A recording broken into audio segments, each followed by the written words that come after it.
Bismillahirrahmanirrahim. Alhamdulillahi Rabbil Alamin. Wassalatu wassalamu ala asyrafil anbiya'i wal mursalin. Nabiyina Muhammadin wa ala alihi wa sahbihi ajma'in. Assalamualaikum warahmatullahi wabarakatuh. So ngayon insyaAllah, dito nga sa Dalilul Muslim, fil aqidati wal ibadat. Nandito na tayo sa page 21, Tauhidul Uluhiyah, na pag-aralan natin nung nakaraan yung introduction sa Tauhidul Uluhiyah, itong first paragraph.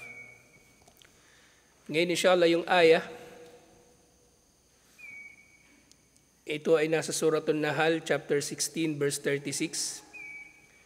وَلَقَدْ بَعَثْنَا فِي كُلِّ أُمَّةٍ رَسُولًا أَنِ اعْبُدُوا اللَّهَ وَاجْتَنِبُوا الطَّاغُوتَ. Kami ay nagsugo sa bawat umma, sa bawat nasyon ng sugo upang turuan ng mga tao o upang sambahin nila si Allah at layuan nila ang mga tagut, ang mga Diyos-Diyosan o sino mang sinasamba liban kay Allah. So dito, ba'athna, walaqad ba'athna. Ang ba'ath na tinutukoy dito ay ang pagpapadala o pagsusugo. Na ang mga propeta, nagiging propeta sila o nagiging sugo, kalaunan na lang sa buhay nila. Na kung kailan sila hinirang ni Allah subhanahu wa ta'ala at kung kailan sila inutusan ni Allah na magsimula na mangaral, doon sila nagiging propeta o sugo. Halimbawa si Musa alayhis salam, naging propeta siya nung nandun na siya sa Madian, nung nasa Egypt pa siya, doon siya lumaki, di ba? Hindi pa siya propeta doon. Tapos nakapunta siya ng Madian, kasi doon sa Quran, nang una niyang nakita yung puno na nagliliwanag, doon siya naging propeta, di ba? At meron na siyang pamilya doon. So doon sa mga unang bahagi ng buhay niya, hindi pa siya propeta. Si Propeta Muhammad sallallahu alaihi wasallam, ganun din. Yung edad niya 40 years old. Pero si Isa alayhis salam, ang pagkakaunawa nating mga Muslim, baby pa lang siya, kumbaga hinirang na siya ni Allah bilang propeta. Kasi baby pa lang siya, nakagawa na siya ng himala. So doon pa lang, kumbaga ay propeta na siya. Pero yun nga, sa pagiging propeta, maaring mauuna yung pagiging propeta ng tao at saka na lang siya magiging sugo. Di ba tinalakay na natin, magkaiba yung propeta at sugo. Yung propeta, mas general. Yung sugo, specific. Lahat ng sugo ay propeta, pero hindi lahat ng propeta ay sugo. So imagine niyo nga yung Venn diagram, alam niyo yung Venn diagram, yung may dalawang bilog na nag-overlap, ganun. Kumbaga, sa Venn diagram, dalawang bilog, may malaki, may maliit. Yung malaking bilog, yun yung mga propeta. At may mas maliit na bilog na nasa loob ng malaking bilog, yun yung mga sugo. So doon nyo siya ma-i-imagine. Ang mga sugo, meron silang mga special na mission. Ayon sa pinaliwanag ng mga scholar, unang-una rito yung pangangaral at pagpapatupad ng sharia o pagsasabatas. Samantalang yung mga propeta, kumbaga, sa pangkalahatan lang, nakatanggap sila ng mensahe. Nangangaral din sila, oo, pero ang mga sugo ang nagbibigay ng iba yung diin sa pagpapatupad ng batas ni Allah o ng sharia. Pero syempre, maaari rin naman na kasi minsan may overlap nga sa kanilang dalawa. Halimbawa si Dawud alayhis salam, sugo at propeta. Pero si Sulaiman, propeta lang siya. Pero siyempre, maaaring merong ibang pananaw, ibang mga scholar kung ang isang propeta isugo rin at iba pa. Na si Sulaiman, nagpapatupad din siya ng batas ni Allah kasi hari siya noon eh. Pero hindi siya nakatanggap ng batas. Ang sinusunod nilang batas, actually, yung Torah pa rin, yung ipinahayag kay Musa alayhis salam. Yung Zabur na tinanggap ni Dawud alayhis salam, kumbaga yan ay magiging karagdagan na lamang doon sa Torah. Kumbaga yung Salmo ni David, karagdagan siya sa Torah. Si Propeta Muhammad sallallahu alaihi wasallam, nauna siyang naging propeta bago siya naging sugo. Naging propeta siya doon mismo sa unang beses na nakilala niya, unang beses na nakita niya si Jibril alayhis salam. Nung ipinahayag anong ipinahayag? Anong sura? Suratul Alaq. Doon sa Gar Hira, doon sa kuweba ng Hira, yung Iqra bismi rabbikal ladzi khalaq. Doon siya naging propeta. Tapos, nung dumating na yung sumunod na mga aya,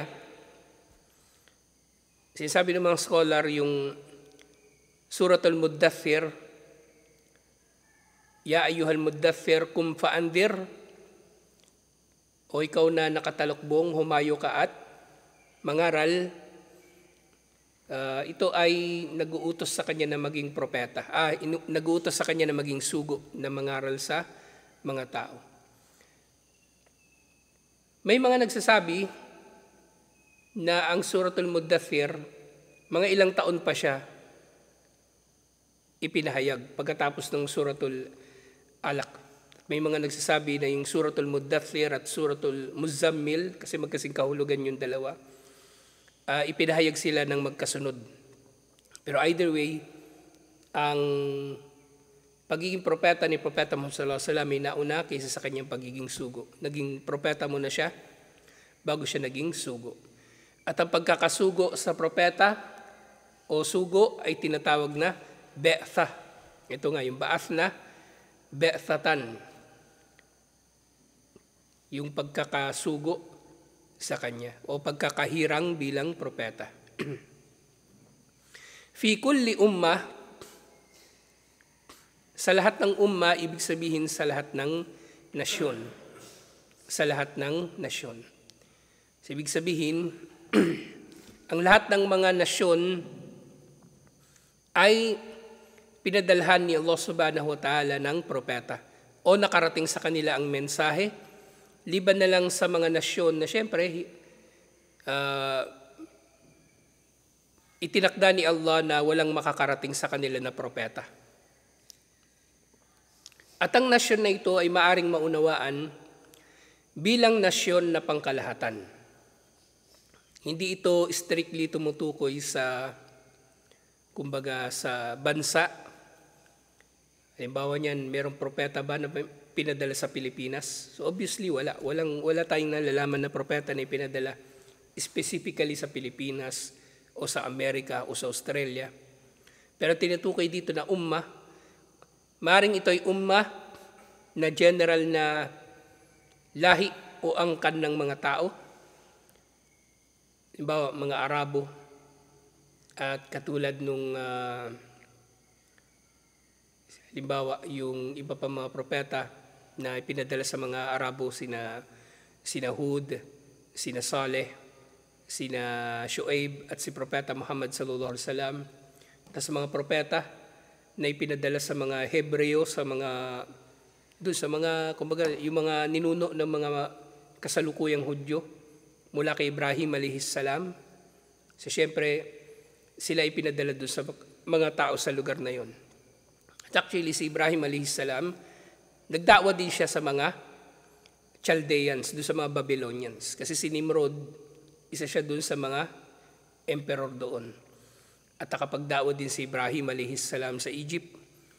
So maaring itong lahat ng umma na ito, maaring yung propeta hindi galing sa lahi na yon, pero nagdawa siya doon, ipinadala siya ni Allah doon upang mangaral. So lahat ng umma ay dinatnan ng mensahe ng mga propeta, liban na lang sa naisin ni Allah na hindi makarating sa kanila ang mensahe bilang pagsubok sa kanila. Ito din yung mga tinatawag na Ahlul Fatra. Yung mga tao na nabuhay sa panahon na walang dumating na propeta sa lugar nila. O walang dumating na propeta sa panahon nila. Halimbawa yung mga tao na nabuhay sa pagitan ni Isa alayhis salam at ni Propeta Muhammad sallallahu alaihi wasallam. 600 years yun halos na walang propeta na dumating. So lahat ng ummah ay mayroong dumating sa kanila na propeta. Although hindi na natin alam eksakto kung ano yung mga detalye nila. Pero ang ummah ni Propeta Muhammad sallallahu alaihi wasallam, syempre, nasasaklaw na nito ang buong mundo. General ang ummah ni Propeta Muhammad sallallahu alaihi wasallam, kasama yung mga engkanto. Si Propeta Muhammad sallallahu alaihi wasallam, pinadala para sa lahat ng ummah o lahat ng nasyon. Kasi sa panahon ni Propeta Muhammad sallallahu alaihi wasallam, dumating na yung modernong panahon, dumating na yung iba't ibang paraan na makakarating sa iba't ibang nasyon yung pangaral sa pamagitan ng libro, tapos kalauna nagkaroon na ng radyo, TV, internet, lalong-lalo na. Sa yung ummah ni Propeta Muhammad sallallahu alaihi wasallam, yung tinatawag na ummatud da'wah, ang ummah ng pinaratingan ng mensahe ni Propeta Muhammad sallallahu alaihi wasallam ay pangkalahatan sa lahat. Ngayon yung rasul na tinutukoy dito, ang salitang rasul, sinasabi ng mga scholar, bagaman tinukoy dito rasul, maaring tinutukoy din dito propeta. Okay? Sa ganitong konteksto, maaring ipinadala sa isang lugar ay propeta lang, hindi siya sugo. Halimbawa, si Yunus alayhis salam, pinadala sa isang nasyon, si Ayub na sa isang nasyon. So hindi sila mga sugo, pero sila ay nangangaral, pero propeta sila. Propeta lang sila, kumbaga in a sense na hindi sila kabilang dun sa mga binigyan ni Allah ng special na utos, na katulad ng mga sugo. At ano ang kanilang mensahe? Ito, ani'budullaha wajtanibut tagut. Upang sambahin nila si Allah at layuan nila ang mga tagut. So, ibig sabihin ng layunin ng pagkakasugo sa kanila ay upang sambahin ng mga tao si Allah. Siyempre sa pamagitan ng pangangaral nila kung paano nila sasambahin si Allah, paano kikilalanin si Allah. Kaya nga tayo pinag-aaralan natin yung ating mga paniniwala at mga gawaing pagsamba. At siyempre sa pagsamba na ito, tuwing nang tinutukoy sa Quran yung pagsamba kay Allah. Halimbawa, وَمَا خَلَقْتُ الْجِنَّ وَالْإِنسَ إِلَّا لِيَعْبُدُونَ. Sinabi ni Allah, hindi ko nilikha ang mga engkanto at ang mga tao liban na lamang na upang sumamba sa akin.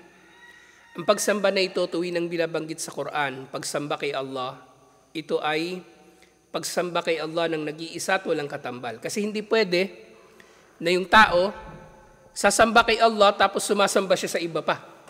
Okay? Hindi ganun ang ibig sabihin nito.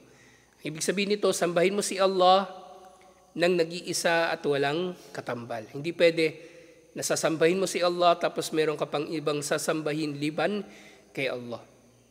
Kaya nga, sinasabi na ang mga tao ay may likas na pagkilala sa rububiyya ni Allah, sa pagkapanginoon ni Allah. Kaya nang isinugo ang mga propeta, ang kanilang mensahe ay tauhidul uluhiyah o kaisahan ni Allah na siya lang ang may karapatan na sasambahin, wala nang iba. Kasi yung tauhidul rububiyya, likas ito na pinaniniwalaan ng tao. Yung atheism, bago lang yan na naimbento ng tao.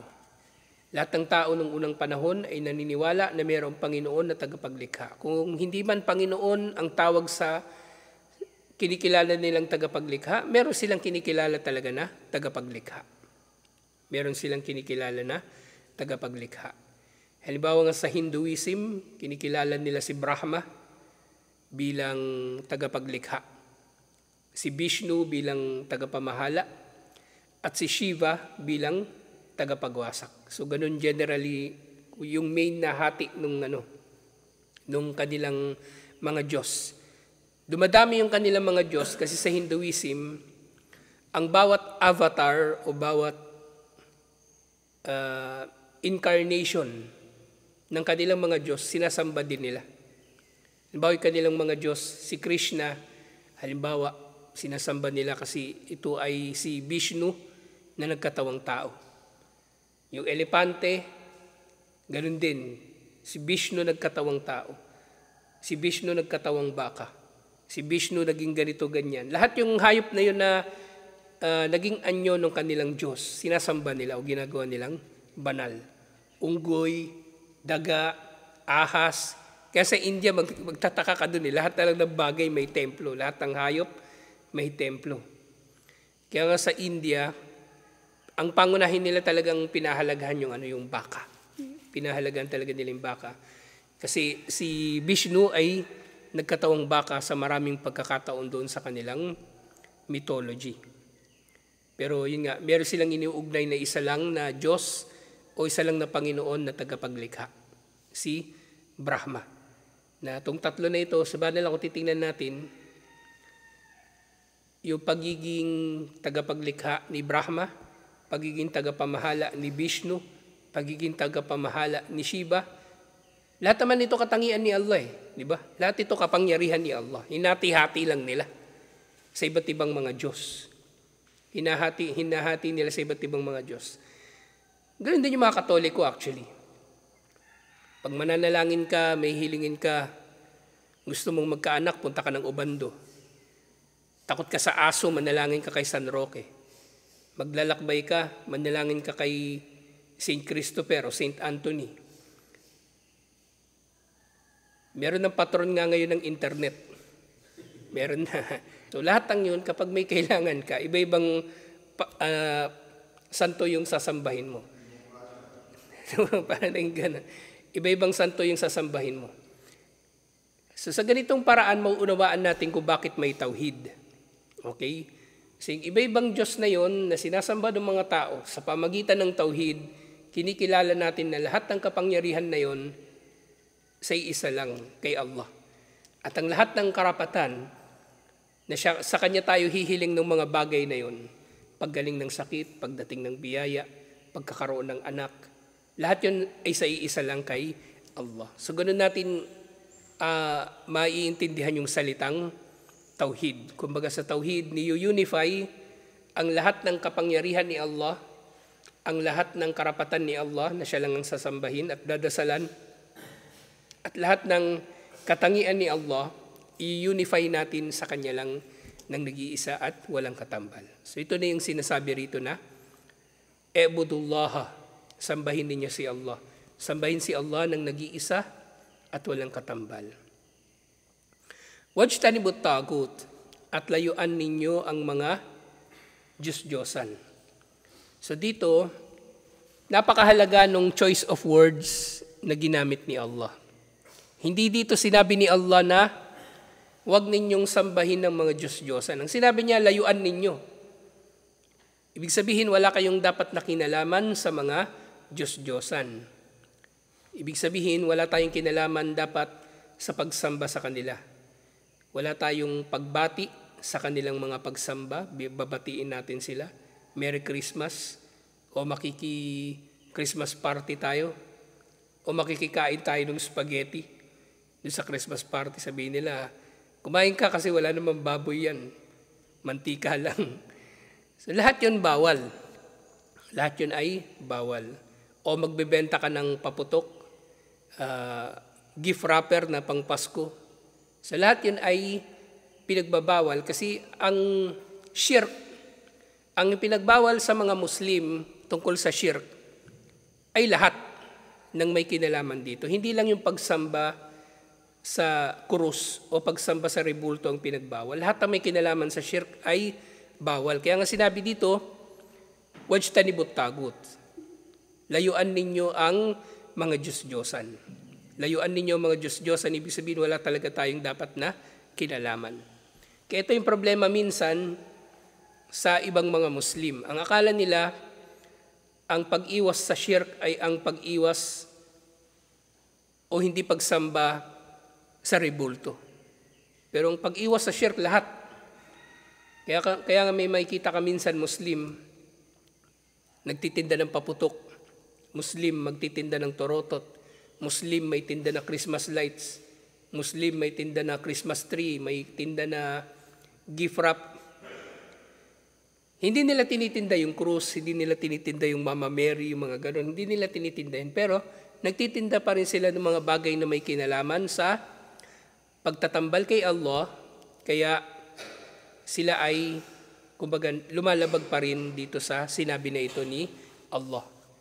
Kasi hindi nila nilayuan yung mga Diyos-Diyosan. Hindi nila nilayuan ng mga Diyos-Diyosan. At ang konsepto nito, yung paglayo sa anumang ipinagbabawal,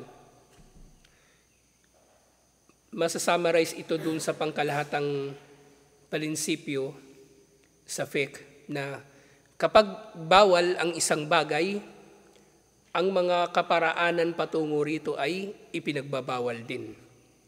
Kapag bawal ang isang bagay, ang mga kaparaanan patungo rito ay ipinagbabawal din.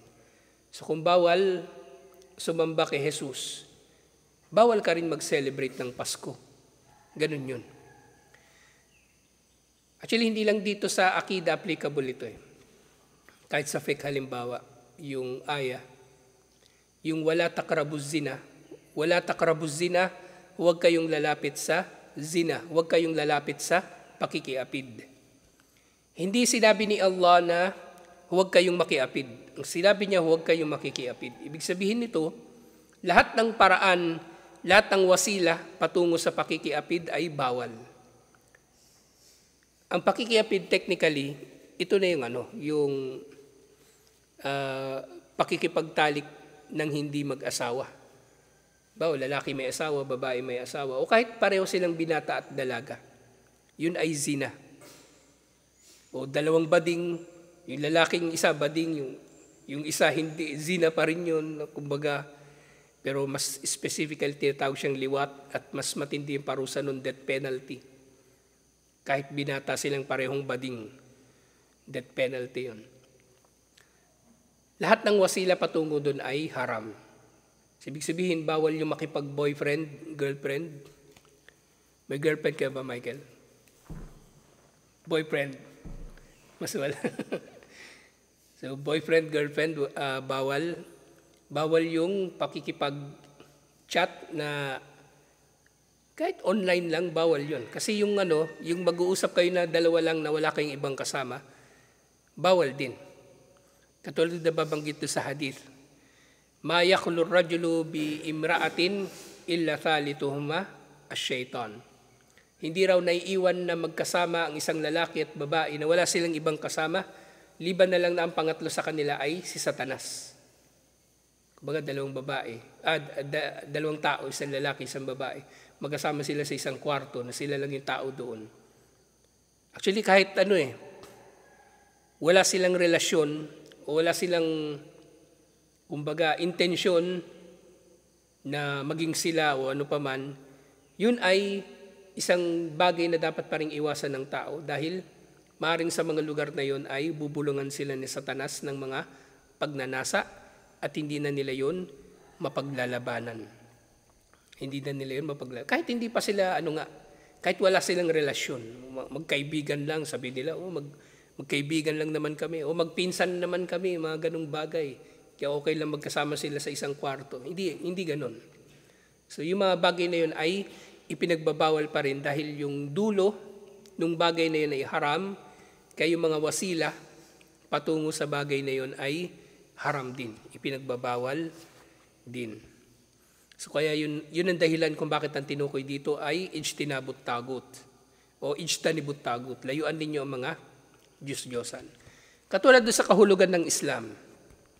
Ang kahulugan ng Islam, al-istislamu lillahi bit-tauhid, wal-inqiyadu lahu bit-ta'ah, wal-bara'atu minasyirki wa ahli.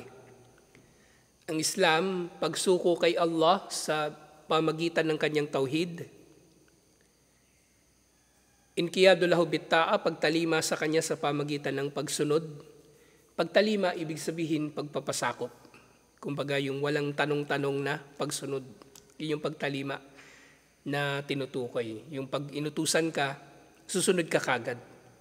Okay, hindi katulad yung bata ngayon. Pag inutusan mo, wait lang. Wait lang. Okay, tatapusin mo na yung nilalaro niya kasi ranking na yun. Kailangan niya matapos yun para tumaas yung rango niya, tumaas yung level niya. Ganun ba yung saad? Tataas yung rango mo, kaya kailangan matapos mo muna. So yung pagtalima, ganun. Pag tinawag ka, sabi mo kagad, oo. Okay? Kaya nga sa Quran, nababanggit na yung mananampalataya kapag sinabihan ni Allah, unang sugo, ang sasabihin nila, sami'na wa ata'na. So, narinig namin at sumunod kami. Sa past tense yung tinukoy kasi, tiyak na nakikinig ang Muslim at tiyak na sumusunod. At panghuli, wal bara'atu minasyirki wa ahli, kawalan ng kinalaman sa shirk at sa mga gumagawa nito. So ganun din, ijtanibut tagut. Lalayuan ng tao ang shirk at ang mga gumagawa nito. Yung mga nagsishirk, yung mga tao na sumasamba kay Jesus. Lalayuan niya, ibig sabihin, hindi siya makikisama sa kanila sa pagsamba kay Jesus o sa pagsamba sa iba paliban kay Allah. Although, pwede naman silang pakitunguhan ng maayos at makatarungan, inshallah. So ito yung kahulugan ng aya na ito, yung sinabi na ito ni Allah.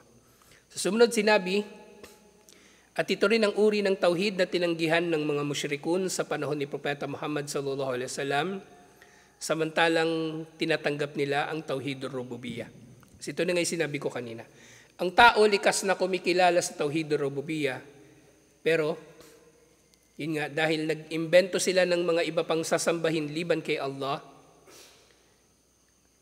sila ay sumusuway sa tauhidul uluhiyah. So actually, yung pagkakatukoy dito na ito ang tinanggihan ng tauhidul uluhiyah, ang tinanggihan ng mga musyrikun. Kinikilala kasi nila si Allah na siyang nag-iisang tagapaglikha. Dahil nga sinabi dito, katotohanan, tinatanggap ng mga musyrikun si Allah bilang tagapaglikha sa lahat ng bagay. So merong aya dito sa Surah Az-Zukhruf, chapter 43, verse 87, wala in sa'altahum man khalaqahum layaqulunna Allah. Kung tatanungin mo sila, Muhammad sallallahu alaihi wasallam,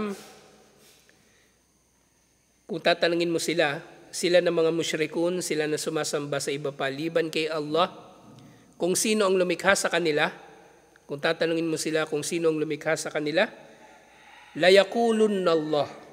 So dito, yung paraan ng pagkakasabi dito grammatically, merong lam at nun ng taukid, pagbibigay diin.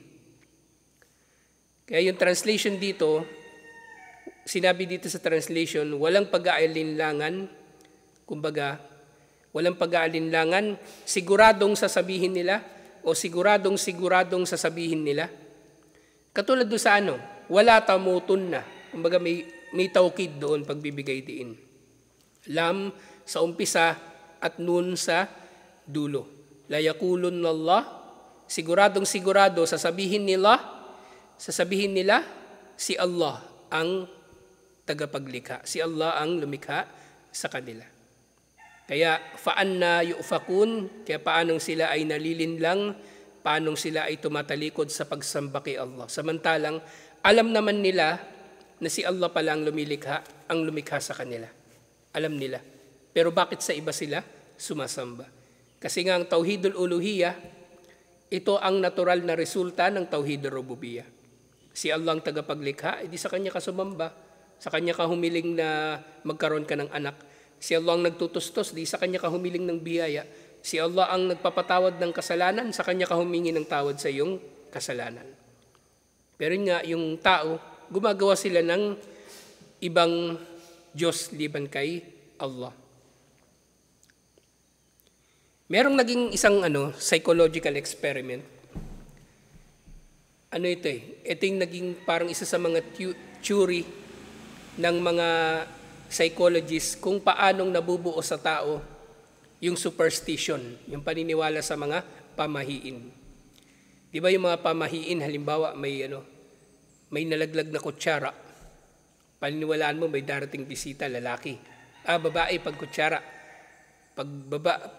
Babae pala pag kutsara, pag lalaki, tinidor. Di ba? Pag is fork, yung magkahalong kutsara o tinidor, yung katulad nung kasama sa noodles, bading, tomboy. Yung Fisher box na tinatawag, may psychologist nung unang panahon, Fisher yung apelyido yun, kaya pinangalan sa kanya yung Fisher box. Meron siyang kinulong na mga uwak. Yung uwak, yung ibon na itim, kinulong niya yun. At yung uwak, meron siyang gagawin para makakuha siya ng pagkain, kumbaga.